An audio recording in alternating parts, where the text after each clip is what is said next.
Hello guys, स्वागत है आपका हमारी चैनल ज्ञान सागा नॉलेज की नगरी में।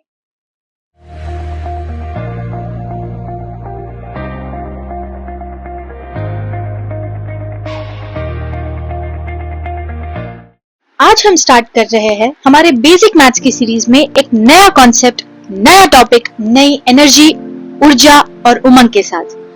आज का हमारा टॉपिक है सॉल्विंग क्वाड्रेटिक इक्वेशंस।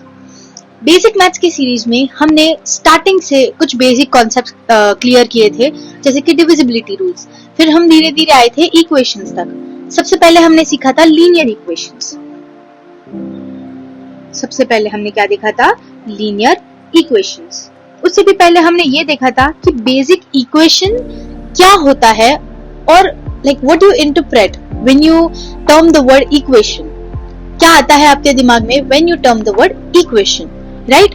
उसके बाद हमने देखा था लीनियर इक्वेशन। लीनियर इक्वेशन का हमने बेसिक फॉर्म देखा था, which was ax plus b equals to 0, where a is the coefficient of x and b is a constant, right? आज के हमारे टॉपिक में, आज के हमारे वीडियो में हम क्लियर करने वाले हैं क्वाड्रेटिक इक्वेशंस। अब क्वाड्रेटिक इक्वेशंस क्या होते हैं? सबसे पहले तो हम उसको बेसिक से समझते हैं। When you term the word linear, तब आता है आपके दिमाग में ax plus b. Similarly, when you term the word quadratic equation, तब आपके दिमाग में उसका जनरल फॉर्म आना चाहिए ax square plus bx plus c. What's the difference? Linear equations में हमारा highest power 1 था. Highest order of the equation was 1. क्यों? क्योंकि x का power is 1. But in quadratic equations हमारे पूरे इक्वेशन का जो हाईएस्ट ऑर्डर होगा, दैट इज x का जो हाईएस्ट पावर होगा, will be 2. Because of this 2 हम लोग हमारे पूरे इक्वेशन को कहेंगे क्वाड्रेटिक इक्वेशन। आई होप आपको एक बेसिक आइडिया मिल गया होगा so as to what is quadratic equation. And हाँ, आगे जाते जाते हम लोग how to solve quadratic equations क्या होते हैं और भी डिटेल में देखेंगे। क्वाड्रेटिक इक्वेशन की अगर एक बेसिक समरी ले तो हमें पता चलता है कि highest power of quadratic equation should be 2, जैसे कि लीनियर में इट वाज 1। सेकेंडली, इसका जनरल इक्वेशन जो हमने देखा which is ax square plus bx plus c। अब इस इक्वेशन को यूज करने की एक सिंपल कंडीशन होती है। What is it? That a can never be 0। क्या आप सोच सकते हैं a क्यों 0 नहीं हो सकता? 2 मिनट सोचिए, I'll tell you the answer. So basically, जैसा कि मैंने कहा कि क्वाड्रेटिक इक्वेशन की हाईएस्ट पावर 2 होनी चाहिए। अब अगर इधर a which is the coefficient of x square, अगर a हमारा 0 हो जाता है, then will the highest power of equation remain 2? नहीं। अगर a हमारा 0 हो जाता है तो हमारी इक्वेशन क्या बन जाएगी? bx plus c is equals to 0। क्या इस इक्वेशन की हाईएस्ट पावर 2 है? नहीं।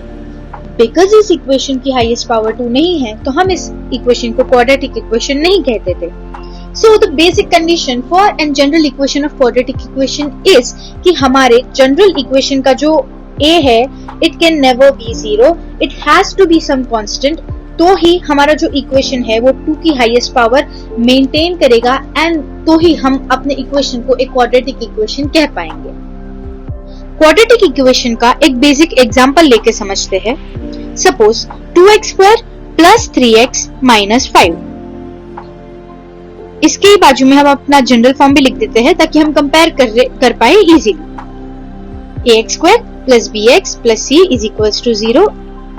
ओके, अब इस इक्वेशन को कंपेयर करने जाए तो x square a हमारा हो जाएगा 2, b हमारा हो जाएगा 3 जो कि है x का कोएफिशिएंट, और c which is constant will become -5। क्या ये इक्वेशन हमारे जनरल टर्म को, जो हमारा जनरल इक्वेशन था, उसके साथ सैटिस्फाई हो रहा है?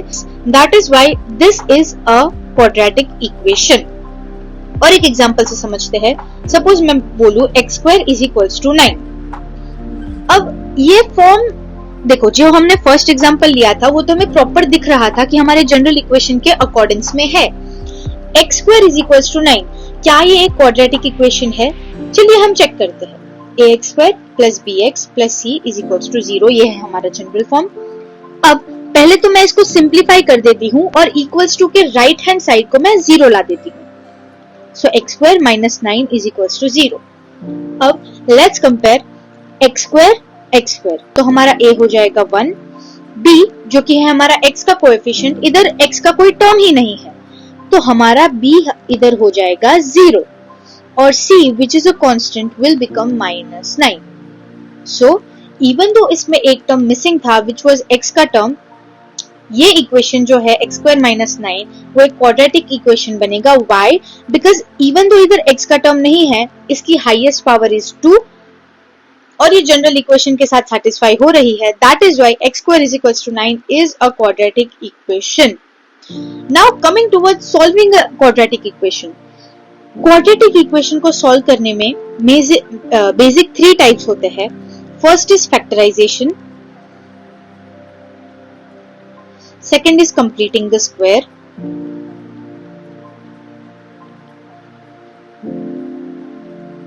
एंड लास्ट है हमारा क्वाड्रेटिक फॉर्मूला।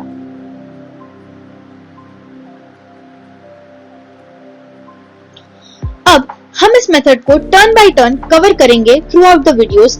आज के वीडियो में हम फोकस करने वाले हैं फैक्टराइजेशन पर। तो चलिए स्टार्ट करते हैं। आई होप आपको क्वाड्रेटिक इक्वेशन का बेसिक समझ आ गया होगा। What is quadratic equation, what is general equation of quadratic equation, कौन से इक्वेशंस को हम क्वाड्रेटिक इक्वेशन कह सकते हैं और कौन से इक्वेशंस को नहीं कह सकते। चलिए अब जल्दी से बढ़ते हैं सॉल्विंग द क्वाड्रेटिक इक्वेशन। चलिए स्टार्ट करते हैं फैक्टराइजेशन का कॉन्सेप्ट। हम समझेंगे एग्जाम्पल के थ्रू ही। तो जो एग्जाम्पल हमने सबसे पहले लिया था, चलिए उसी को डिकोड करते हैं। पहले क्या था हमारा example, 2x square plus 3x minus 5 is equals to 0। अब before solving any quadratic equation let me tell you कि आपके लिए इंपॉर्टेंट क्या क्या है। आपके लिए इंपॉर्टेंट है a जो कि है हमारा 2, c जो कि है हमारा -5 and sign of c which is minus. ये है हमारा 5 और ये है हमारा 2। अब प्रोसेस कैसे जाएगी, सबसे पहले आप a और c को मल्टीप्लाई करेंगे। a और c को मल्टीप्लाई करने पे क्या आ रहा है, neglect the sign right now. So 2 into 5 is equals to 10। हमारा आंसर क्या आया, 10। द नेक्स्ट स्टेप इज हम इस 10 के मल्टीपल्स लेंगे। क्या क्या पेयर ऑफ मल्टीपल्स आ रहे हैं, सबसे पहले तो 1 and 10, फिर 2 and 5, 5 and 2 and 10 and 1। क्या इतने ही मल्टीपल्स है, यस। नाउ हमें एक ऐसा पेयर ऑफ मल्टीपल लेना है जिसका सब्ट्रैक्शन 3 आ रहा है। Why am I saying subtraction? Because हमारे साइन ऑफ c क्या है इस क्वेश्चन में, माइनस। अगर यहाँ पे प्लस रहती तो हम एक ऐसी पेयर ऑफ मल्टीपल सिलेक्ट करते जिसका एडिशन 3 आ रहा होता, बट बिकॉज इधर माइनस की साइन दी है तो हम एक ऐसी पेयर ऑफ मल्टीपल सिलेक्ट करेंगे a और c को मल्टीप्लाई करके जिनका सब्ट्रैक्शन 3 आ रहा है, which is our middle term.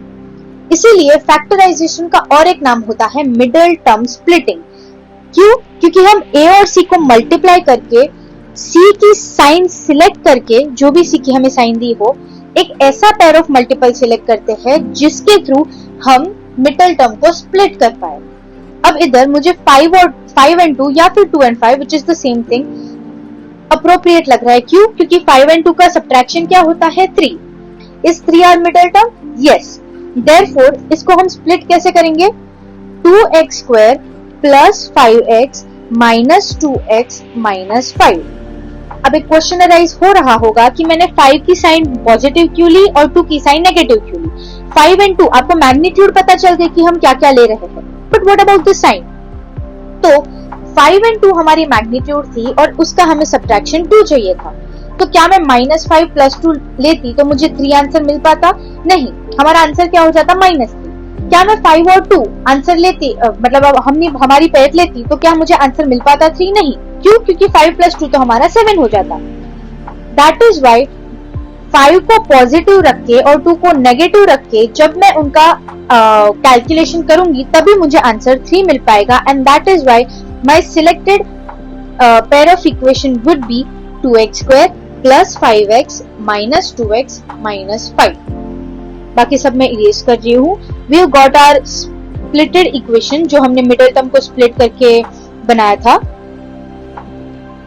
So solving this equation 2x square minus 2x में 2 के साथ ही लिख रही हूँ प्लस 5x माइनस 5। अब मैं 2x स्क्वायर और 2 में से क्या 2x कॉमन ले सकती हूँ? अगर मैं 2x कॉमन लूंगी तो मेरा इक्वेशन आएगा x माइनस 1। इन दोनों इक्वेशंस में से क्या मैं 5 को कॉमन ले सकती हूँ? तो 5 is equals to x minus 1। तो बेसिकली जो हमें 4 पेयर मिले, मतलब 4 इक्वेशंस मिले, उसमें से मैं दो की पेयर बना के उनमें से कॉमन टर्म्स को बाहर लेके हमारे पास एक ब्रैकेट मिल जाएगा। Now here the rule is, आगे बढ़ने के लिए और वेरीफाई करने के लिए हमारा ये दोनों भी जो ब्रैकेट है वो दोनों सेम आना चाहिए, तभी हम आगे बढ़ सकते हैं। अगर आपका ये दोनों ब्रैकेट सेम नहीं आ रहा है, दैट मीन्स आपने कुछ तो इसके आगे मिस्टेक करी होगी। Now what's the next step? मैं इसको और इसको ग्रुप कर लूंगी और हमारे ब्रैकेट को एक अलग ग्रुप ऑफ ब्रैकेट लिखूंगी। That is meaning x minus 1 will be my one bracket and 2x plus 5 को मैं ग्रुप करके और एक ब्रैकेट में लिख दूंगी। We won't forget the zero जो हमारा इक्वल्स टू के साइड था। अब इन दोनों को मैं सेपरेटली सॉल्व कर रही हूँ। ये हमारे दो लीनियर इक्वेशंस आ गए। हमने एक क्वाड्रेटिक इक्वेशंस में से दो लीनियर इक्वेशंस बना लिए। Now is it easy to solve them? So x equals to 1, क्यों? क्योंकि x minus 1 is equals to 0 आया, तो x इज इक्वल्स टू 1 हमारा फर्स्ट आंसर है। 2x plus 5 is equals to 0, meaning x is equals to minus 5/2 हमारा second answer है। इन answers को हम रूट्स भी कहते हैं। दैट मीन्स क्वाड्रेटिक इक्वेशन का जो आंसर है they are termed as roots. तो इस क्वाड्रेटिक इक्वेशन के लिए हमारे दो रूट्स आए, which is 1 and minus 5/2। I hope आपको ये मेथड क्लियर हो गई होगी। हम आगे बहुत सारे क्वेश्चन सॉल्व कर रहे हैं, तो हमारे साथ बने रहिए। चलिए हमारा नेक्स्ट क्वेश्चन लेते हैं। हमारा अगला क्वेश्चन है x square minus 6x plus 9। इसको सॉल्व करते हैं। तो क्या थी हमारी मेथड? सबसे पहले हम a which is 1 and c which is 9 इसको मल्टीप्लाई करेंगे। सो 1 इंटू 9 इज इक्वल्स टू 9। अब इसके मल्टीपल्स लेंगे। इसके मल्टीपल्स आते हैं 1, 9, 3, 3 एंड 9, 1। और इन दोनों के बीच में जो भी मल्टीपल्स हम सिलेक्ट करेंगे उसके बीच में साइन क्या होनी चाहिए? पॉजिटिव। तो क्या 3 प्लस 3 हमारा 6 होता है? यस। तो हमारा सिलेक्टेड पेयर ऑफ मल्टीपल क्या हुआ? 3 एंड 3। इसको हम फर्दर इक्वेशन में लिखते हैं। तो x स्क्वायर, अब 3 और 3 हमारे मैग्नीट्यूड सिलेक्ट तो हो गए, बट माइंड इट, हमें हमारा एडिशन माइनस 6 चाहिए, ना कि 6। तो क्या हम 3 प्लस 3 करेंगे तो हमें माइनस 6 मिल पाएगा? नहीं। देयरफॉर हमारे सिलेक्टेड पेयर ऑफ मल्टीपल्स की साइन क्या होनी चाहिए? -3 एंड -3। जब दोनों की साइन माइनस माइनस रहेगी तभी हमारा जो मिडल टर्म को हम स्प्लिट करेंगे उसका आंसर -6 रहेगा। सो इक्वेशन को लिखते हुए हमारा इक्वेशन आएगा x square minus 3x plus 9 is equals to 0। यहाँ पे इक्वल्स टू 0 लिखना भूल गई थी मैं। ठीक है, अब हम दो को सिलेक्ट करके पेयर कर रहे हैं। दैट इज वाई इधर से मैं पहले x कॉमन लूंगी तो हमारा आंसर आएगा x माइनस 3। इधर से मैं -3 कॉमन लूंगी ताकि हमारा ब्रैकेट में आंसर आएगा x minus 3 is equals to 0। अब हमारे दो इंडिविजुअल ब्रैकेट्स बनने वाले थे। क्या हमारे ये दोनों ब्रैकेट सेम आ गए? Yes, that means we are going on the right flow. और ये दोनों भी हम उनको ग्रुप कर देंगे ताकि हमारे दो ब्रैकेट्स क्या आ गए? x minus 3 and x minus 3 is equals to 0। Individually इन दोनों लीनियर इक्वेशंस को हम सॉल्व करने जाएंगे तो x minus 3 is equals to 0 and x minus 3 is equals to 0। Therefore हमारे x का आंसर आया 3 and 3। What does it mean? इधर हमें जो भी रूट्स मिल रहे हैं they are same. we got two roots and those two roots were of same magnitude। आज के लिए इतना ही। आई होप आपका क्वाड्रेटिक इक्वेशन का बेसिक्स क्लियर हो गया होगा। नेक्स्ट वीडियो से हम बहुत सारे क्वेश्चन सॉल्व कर रहे हैं related to quadratic equations and हाँ, हम तीनों मेथड्स डिटेल में क्लियर करने वाले हैं। So stay tune for next videos. अब विदा लेते हैं, मिलते हैं नेक्स्ट टाइम नॉलेज की नगरी में। तब तक like, share and subscribe to our channel Gyan Saga. और हाँ, बेल आइकन जरूर दबा देना।